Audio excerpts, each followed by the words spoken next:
একেবারে কাজিন হয়ে, খালাতো বোন হয়ে এখন তিনি ভিডিও বার্তা দেন।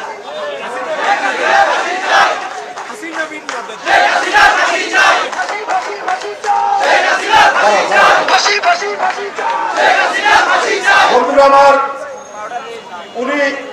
উনার নামে 227টি মামলা হয়েছে।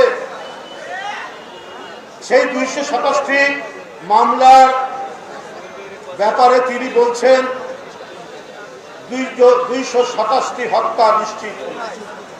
ভিডিও ভাইরাল হয়েছে, গোয়েন্দা সংস্থা এটা ফ্যাক্ট চেকিং করেছে, এটা ফরেনসিক চেকিং করে দেখেছে এটা সত্য।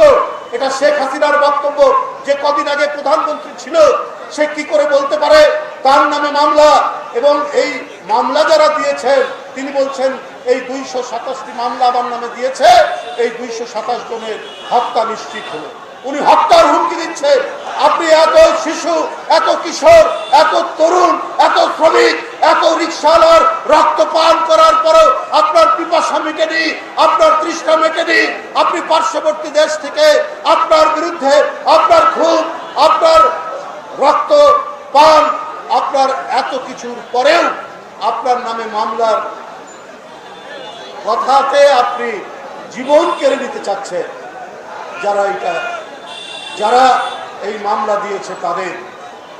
তাহলে বন্ধুরা আমার, অন্তর্বর্তীকালীন সরকারকে বলতে চায়, এই ধরনের ভয়াবহ রক্ত পিপাসু নারী আজও তাকে টিকিয়ে রাখা হয়েছে পার্শ্ববর্তী দেশে।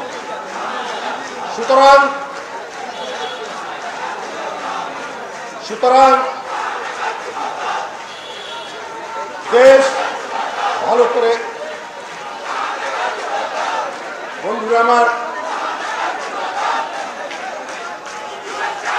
জনগণের ক্ষমতা জনগণের কাছে ফিরিয়ে দিন।